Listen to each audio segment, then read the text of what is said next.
প্রত্যেকটি মুসলিম ব্যক্তি তার মৃত্যুর পরে এই 5টি জিনিস নিয়ে আফসোস করবে, কেননা তারা জাহান্নামে প্রবেশ করবে এই 5টি কারণেই। তাই সময় থাকতে আজই এই 5টি অভ্যাস ত্যাগ করুন, যেন মৃত্যুর পরে আপনাকে আফসোস করতে না হয়। আর এই 5টি বিষয় পৃথিবীতেই পূর্ণ করে যাবেন, কারণ আমাদের প্রিয় নবী হযরত মুহাম্মদ সাল্লাল্লাহু আলাইহি সাল্লাম এই 5টি কাজ করতে বারবার করে বলে গিয়েছেন।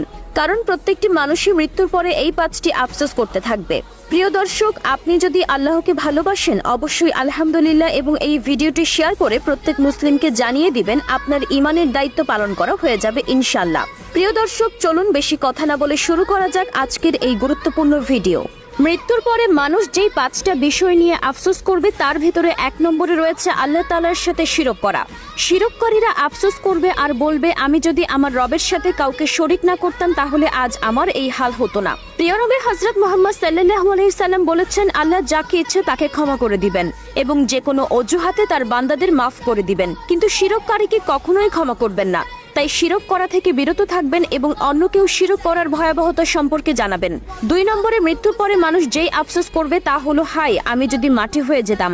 3 নম্বরে মৃত্যুর পরে মানুষ যেই আফসোস করবে তা হলো, আপনি যদি জাহান্নামী হয়ে থাকেন এবং কবরের আযাব থেকে ক্ষমা না পান তাহলে কবরের আযাব আপনার জন্য এতটাই কষ্টকর হবে যে আপনি আফসোস করতে থাকবেন এবং বলতে থাকবেন, আমি যদি মাটি হয়ে মাটিতে মিশে যেতাম তাহলে আমার কষ্ট হতো না।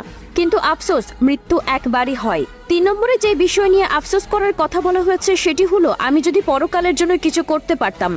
আল্লাহ তাআলা মানুষকে দুনিয়াতে পাঠিয়েছেন আল্লাহ তাআলার ইবাদত করার জন্য। আল্লাহর এই কথা সত্যি যে আমি জিন জাতিকে সৃষ্টি করেছি আমার ইবাদতের জন্য, এবং আমার এই কথাও সত্যি যে আমি জাহান্নাম পূর্ণ করব মানুষ, জিন আর পাথর দিয়ে।